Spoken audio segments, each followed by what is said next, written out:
पवित्र आत्मा, तीनों का काम अलग अलग है लेकिन वो एक ही परमेश्वर है। इसलिए यीशु मसीह ने कहा था वो तुम्हारे साथ रहता है, यानी मैं अब तुम्हारे साथ हूं लेकिन बाद में वो तुम्हारे अंदर होगा। जब मैं जीवित आसमान पे चला जाऊंगा, मुर्दों में से जी उठ के, उसके बाद पिता के दाहिने हाथ बैठ के मैं वो पवित्र आत्मा तुम्हारे लिए उंडेल दूंगा, फिर वो तुम्हारे अंदर होगा। आज वो हमारे अंदर है। यीशु मसीह ने कहा था जो कोई प्यासा है तो मेरे पास आओ, मैं तुम्हें वो पानी दूंगा, वो तुम्हारे जीवन में अनंत जल का, जीवन जल का वो सोता बन जाएगा। ये किसके बारे में परमेश्वर बोल रहा था? पवित्र आत्मा के बारे में। अगर तू प्यासा है, तू जानता, इंसान जितना मर्जी घूम ले, वो अपने कैरियर में कामयाब हो जाए, वो बड़ा स्टार बन जाए, वो छोटा स्टार बन जाए, वो बड़ा बिजनेसमैन बन जाए, बड़ा जॉब वाला खब्बी खान बन जाए, लेकिन हमेशा खाली फील करता है। अंदर का वैक्यूम कोई भरता नहीं। अंदर की बेचैनी ना पैसा खत्म कर पाता है, ना परिवार खत्म कर पाता है, ना लोग खत्म कर पाते हैं, ना पैसा खत्म कर पाता है। टीवी पे देखते हैं, अच्छा मालदीव, वाह बड़ा मजा आएगा, मालदीव जाके भी देख लेता है, मजा नहीं आया, अभी भी खाली है। अच्छा अमेरिका जाके भी, अच्छा नाइक के शू, नाइक के डाल लेते हैं, अच्छा जॉर्डन के डाल लेते हैं, अच्छा फॉर्च्यूनर ले ली, अच्छा मर्सिडीज भी ले, तभी भी खालीपन भरता है परमेश्वर का आत्मा, ना कि कोई मटेरियल, ना कि कोई जिस्मानी आशीष। और इसीलिए परमेश्वर ने कहा कि वो तुम में होगा। अगर वो तुम में होगा, तुम सेटिस्फाइड लाइफ जियोगे, विक्ट्री लाइफ जियोगे, जयवंत जीवन जियोगे। अगर वो तुम में नहीं होगा तो आजादी नहीं होगी, तुम बंधन फील करोगे, तुम्हें लगेगा जिंदगी एक संघर्ष है, तुम्हें लगेगा तुम जिंदगी में संघर्ष करने के लिए आए हो, जबकि बाइबल ऐसी बात को बयान नहीं करती। ये एक श्रापित वर्ड है जो इंसान खुद बोल के खुद ही अपने वर्ड्स के नीचे फंस जाते हैं कि जिंदगी एक संघर्ष है। ये इस सदी का सबसे बड़ा झूठ है। क्या आपने अपने बच्चों को संघर्ष करने के लिए पैदा किया? आप चाहते हो कि जब आपका बच्चा पैदा हो उसकी एक टांग ना हो, एक बाजू ना हो और सारी उम्र वो संघर्ष करे? आप चाहते हो? क्या आप प्रभु से अच्छे हो कि वो सबसे अच्छा है? अगर तुम नहीं चाहते तुम्हारा बच्चा संघर्ष ना करे तो परमेश्वर चाहता है क्या कि तुम संघर्ष करो? लाइफ इज ए स्ट्रगल, ये झूठ है, ये शैतान के शब्द हैं जो बोए गए हैं ताकि आप इन पे बिलीव करें और लाइफ को स्ट्रगल मान के चले। लेकिन पवित्र आत्मा क्या कहता है, बाइबल क्या कहती है? दूसरा कुरिन्थियों फिर से पढ़ेंगे, जहां कहीं परमेश्वर का आत्मा है वहां तो क्या है? वहां तो आजादी है, वहां संघर्ष तो लिखा ही नहीं है। वो कह रहा है फाइनेंशियल आजादी है, वहां पे फिजिकल आजादी है, मेंटल आजादी है, स्पिरिचुअल आजादी है। जहां कहीं परमेश्वर का आत्मा है वहां तो स्वतंत्रता है, वहां तो आजादी है, वहां तो ब्लेसिंग है, वहां तो छुटकारा है। कहता अगर वो आत्मा तुम में बसता है तुम्हारे मरणहार देहों को जिला देगा, वो हड्डियों को जिला देगा, ब्लड को जिला देगा। कोई एक पांव की किसी की हड्डी हो, वही उसको 6 महीने जीने नहीं देती। और सबको मालूम है रीढ़ की हड्डी अगर टूट जाए तो उसका हल क्या है, सबको पता है। ऑपरेट करके भी लोग उठते नहीं बेड से।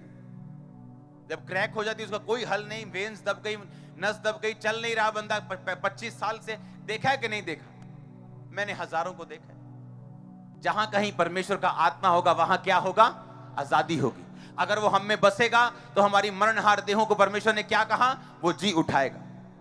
रोमियो 15 उसकी 13 आयत को पढ़ेंगे। परमेश्वर जो आशा का दाता है तुम्हें विश्वास करने में सब प्रकार के आनंद और शांति से परिपूर्ण करे और पवित्र आत्मा की सामर्थ्य से तुम्हारी आशा बढ़ती जाए। इसका मतलब क्या? तुम्हारी होप बढ़ती है। कौन ऐसे बोलता है लाइफ इज ए स्ट्रगल? जिनकी आस खत्म हो चुकी, जिनको लगता है मेरा पति अब चेंज नहीं होगा, अगर दारू पीता है चेंज नहीं होगा, अगर मार कुटाई करता है चेंज नहीं होगा, अगर बच्चा नशे में चला गया है चेंज नहीं होगा, अगर उसकी परसेप्शन बन गई है कि माता पिता के साथ नहीं रहना, मुझे कूल होना है, कूल बनना है, घर के बाहर रहना है, ये चेंज नहीं होगा। और बाइबल कहती है अगर पवित्र आत्मा तुम में हो उसकी सामर्थ्य से तुम्हारी आशा बढ़ती जाएगी। आप समझ रहे इस बात को? आशा बढ़ेगी क्या? नहीं, एक दिन ऐसा होगा, एक दिन ऐसा होगा, एक दिन ऐसा होगा, एक दिन ऐसा होगा, एक दिन मेरा फाइनेंस, एक दिन मेरी ये चीज, एक दिन मेरी ये चीज। आप मेरी बात समझ रहे कि नहीं?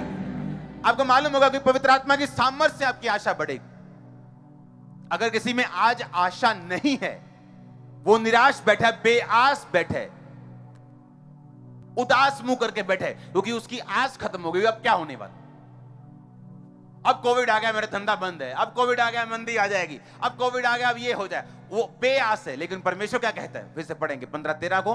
परमेश्वर कहता है पवित्र आत्मा की सामर्थ्य से तुम्हारी आशा बढ़ती जाए। इसका मतलब पवित्र आत्मा की सामर्थ्य अगर हम में होगी, हमारी आस बढ़ेगी। जब आस बढ़ेगी, आपकी लाइफ बेटर होगी। आज प्रॉब्लम क्या है, जब एक आपकी लाइफ में मुश्किल अटैक करती, जब एक दुख अटैक करता है, तो क्या होता है, वो दुख भी है मुश्किल, लेकिन जब बेआस बंदा हो जाता है, वो उसको ज्यादा निराश करता है, वो उसको मृत्यु के समान है, वो मौत के समान है। वो धरती के ऊपर जीवित बंदा मौत के समान है, वो मृत व्यक्ति के समान है, मरे हुए बंदे के समान है, क्योंकि उसकी आस खत्म हो चुकी। उसे लगता है अब ये फेफड़े नहीं चलेंगे, उसे लगता है अब ये लीवर काम नहीं करेगा। वो बेआस हो चुका है, अपने बच्चे से आस के साथ बात नहीं करता, वो अपने फ्रेंड्स के साथ अब बात नहीं करता, उसको लाइफ का कोई मतलब नहीं रह गया, वो बेआस हो चुका है, उसकी लाइफ नीरस हो चुकी, निराश हो चुकी है, फीकी हो चुकी। लेकिन बाइबल कहती है अगर पवित्र आत्मा तुम्हारी जिंदगी में होगा, तुम्हारी आशा बढ़ती जाएगी, होप बढ़ेगी तुम्हारी। तुम्हें मालूम होगा, नहीं पवित्र आत्मा का काम मैंने ये देखा है, मैंने बेबी होते देखे, मैंने रीढ़ की हड्डियों को जुड़ते देखा है, मैंने कैंसर जाते देखे, मैंने एड्स जाते देखे, मैंने ये होते देखा। आस बढ़ेगी पवित्र आत्मा की सामर्थ्य से। इसलिए लोग उनका विरोध करते हैं जिनके अंदर पवित्र आत्मा की सामर्थ्य है। टीवी वाले बोलते हैं टीवी पे हाथ रख के प्रार्थना नहीं करना है, जस्ट आंखें बंद करके प्रार्थना करना है। मैंने कहा ऐसे भी हो जाएगा जो हमने करना है, हालेलुया, वो ऐसे भी हो जाएगा। पवित्र आत्मा को कहां कहां रोकोगे? हवा को रोक सकते हो, अगर तुम एक कमरे में हो तो फिर हवा रोक सकती है, लेकिन तुम हवा को रोक नहीं सकते। हालेलुया। उसने कहा पवित्र आत्मा की सामर्थ्य तुम में होगी, तुम्हारी आशा बढ़ती जाएगी। जब आशा बढ़ती, आप प्रेयर बढ़ाते हैं, आशा बढ़ती, आप बाइबल रीडिंग बढ़ा देते हैं, आशा बढ़ती, आपको लगता है नहीं नहीं ऐसा हो सकता है, आप मेहनत करना शुरू कर देते परमेश्वर में, और सारी चीजें सही होना शुरू हो जाती। पवित्र आत्मा कोई शक्ति नहीं, पवित्र आत्मा उतरने वाली कोई शक्ति नहीं जो चर्च में आती उतरती, आप तालियां बजाते और घर चले जाते। पवित्र आत्मा एक इंसान की तरह, एक पर्सनैलिटी है जो आपके साथ रहती है हमेशा।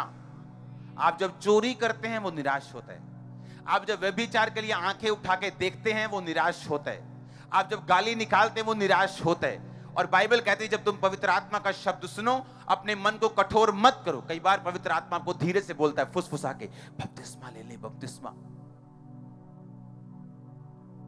आपको धीरे से बोलता है प्रार्थना बढ़ा, वो धीरे से बोलता है तेरी लाइफ में ये कमी है, इसे दूर कर, सिगरेट छोड़ना है, गर्लफ्रेंड छोड़ दे, बॉयफ्रेंड छोड़ दे, फेसबुक पे नहीं जाना, अगले 15 दिन छोड़ दे इसको, पूरी प्रार्थना में। वो धीरे से बात करते हैं, लेकिन हम क्या करते हैं, झाड़ देते हैं और खुद बंधन में चले जाते हैं, क्योंकि जहां कहीं प्रभु का आत्मा है वहां आजादी है। वो पवित्र आत्मा क्यों हमसे कह रहे हैं? क्योंकि वो हमें डिलीवर करना चाहते हैं, आजाद करना चाहते हैं, वो हमें बताना, वो हमें हमारी अगुवाई करना, वो बहुत उत्सुक है, वो बहुत, उसके दिल में एक उत्सुकता है पवित्र आत्मा के। मैं आपको प्रैक्टिकली बता सकता हूं आपके विषय में, आपके लिए उत्सुक दिल से पवित्र आत्मा चाहता है कि आप ऐसा करें और मैं आपको डिलीवर कर दूं, और पवित्र परमेश्वर आपको आजाद कर दे, उसका आत्मा आपको डिलीवर, स्वतंत्र कर दे हर एक चीज से, बंधन से। वो चाहता है, लेकिन पहला स्टेप हमारा होगा। अब बहुत से रोगी हैं, हर बंदे ने तो ले हैंड नहीं करवाया होगा, कोई हॉस्पिटल में है, कोई अभी भी बेड पे है, आज भी बेड पे है। क्या कर सकते हैं? ये तो आप पे निर्भर करता है, आप वचन को किस तरह से लेते हैं, आप वचन पे किस तरह से विश्वास करते हैं, आप परमेश्वर की आत्मा पे कितना बिलीव करते हैं, ये आपके ऊपर निर्भर करता है। मेरा ये मानना है, अगर चर्च में एक हीलिंग हो रही, मान लो एक बेबी की हीलिंग हो रही, इसका मतलब ग्रेस मौजूद है। आमीन। अगर मेरी नहीं हो रही उस जगह की हीलिंग, तो मुझे बदलने की जरूरत है, मुझे वेट करने की जरूरत है, प्रार्थना बढ़ाने की जरूरत है, विश्वास बढ़ाने की जरूरत है। आप मेरी बात समझ रहे कि नहीं? एक डॉक्टर के पास इलाज ही नहीं है, पर अगर एक डॉक्टर इलाज कर पा रहा है बहुत सारी चीजों का और हमारा नहीं हो रहा, इसका मतलब हमें अपनी लाइफ में कमियां ढूंढनी है और उन्हें खत्म करना है। पवित्र आत्मा सिर्फ आपको कमियां दिखाने के लिए नहीं आया, आपका बाप सिर्फ आपको कमियां दिखा के आपको शर्मिंदा नहीं करना चाहता, वो आपको कमी दिखा के उसको दूर करने के लिए प्रेरित करके फिर आपको ऊंचा करना चाहता है। और यही पवित्र आत्मा की मर्जी है। वो आपको आपके लाइफ, आपके कैरियर में बेस्ट पोजीशन के ऊपर देखना चाहता है। मैं आपको ये प्रोफेटिक वर्ड दे रहा हूं, मैं आपको प्रीचिंग नहीं कर रहा हूं, मैं आपको प्रोफेटिक हेवन की प्रीचिंग कर रहा हूं। वो आपको बेस्ट पोजीशन के ऊपर देखना चाहता है, बेस्ट पोजीशन के ऊपर। आप कोई भी काम, आप एक ठेले से काम शुरू करो, एक ठेला लगा लो सब्जी का। अगर पवित्र आत्मा आप में है, आप जल्दी शोरूम डाल लेंगे। मुझे मालूम है, कहीं से भी शुरू करोगे, कहीं से भी, नीचे से भी। ऊपर वाला जो है वो तो कहीं जा सकता है, मैं नीचे वालों को भी बात कर रहा हूं। अगर पवित्र आत्मा आप में है तो वो आपको गाइड करेगा, वो आपको युक्ति देगा, वो आपको पराक्रम देगा, वो आपको, बाइबल में लिखा, वो महायुक्ति करने वाला, स्ट्रेटजी बनाने वाला, रणनीति बनाने वाला परमेश्वर है। वो आपको बताता है आपको क्या करना है। कितने लोग पवित्र आत्मा से बात करते रोज? कोई भी नहीं। कितने उसको गुड मॉर्निंग बोलते हैं? कोई भी नहीं। कितने बोलते पवित्र आत्मा मैं जा रहा हूं, मेरे संग चलना, आप मेरे साथ हैं, मैं जानता हूं? कोई भी नहीं। उन्हें लगता है पवित्र आत्मा एक शक्ति है, सिर्फ वो शक्ति है, ऐसे ऐसे उतरती है। शक्ति नहीं, वो आपके जैसा और मेरे जैसा एक पर्सनैलिटी है। क्योंकि बाइबल कहती पवित्र आत्मा को शोकित मत करो। शक्ति को आप शोकित नहीं कर सकते। बिजली शोकित होती, नाराज होती? क्या नाराज है मैं डिग दिया राज होती? नहीं। पंगा लोगे वो गिर जाएगी लोगों पे। हालेलुया। आप समझ रहे कि नहीं? लेकिन पवित्र आत्मा शक्ति नहीं, वो एक पर्सनैलिटी आपके साथ चलता है। अगर आप गलत काम करेंगे वो आपको फुसफुसा के बोलेगा कि ये गलत है, आप नहीं मानेंगे, वो नाराज हो जाएगा। बाइबल कहती पवित्र आत्मा के जरिए प्रभु का प्रेम तुम्हारे हृदय में डाला गया। इसका मतलब वो प्रेम करता है जैसे हम करते हैं अपने बच्चों से, अपने भाइयों से, कलीसिया से। वो कहता है वो निराश होता है। बाइबल कहती पवित्र आत्मा गुस्सा करता है। पवित्र आत्मा को क्रोधित मत करो। इसका मतलब वो गुस्सा भी करता है, वो प्रेम भी करता है, वो नाराज भी होता है, वो आनंदित भी होता है। इसका मतलब वो पर्सनैलिटी है, वो एक शख्सियत है, उसकी अपनी पर्सनैलिटी है पवित्र आत्मा की, और वो आपके साथ रहता है। अगर आप चाहें उसको अपना बेस्ट फ्रेंड बना के अपनी लाइफ के टॉप के मकाम पे जा सकते हो, कोई आपको रोकने वाला नहीं। हालेलुया। पर उसको बेस्ट फ्रेंड आप लोगों ने बनाना है। अगर आपका फोन बेस्ट फ्रेंड है, पवित्र आत्मा बोल रहा है प्रार्थना करने के लिए, लेकिन आप फेसबुक छोड़ ही नहीं रहे हो। लेकिन अगर पवित्र आत्मा हमारी जिंदगी में हो, हम फेसबुक पे उतना ही जाएंगे जितने से परमेश्वर का राज्य फैले, खुदावन का फायदा, उसके बाद हम वापिस आ जाएंगे। क्योंकि जो पवित्र आत्मा है वो डिसिप्लिन का आत्मा है। वो हमें बताता है कि हमें क्या करना है, कितना करना है, वो हमें बताता है। उसे मानना, कितनी देर में मानना, ये हमारी मर्जी होती।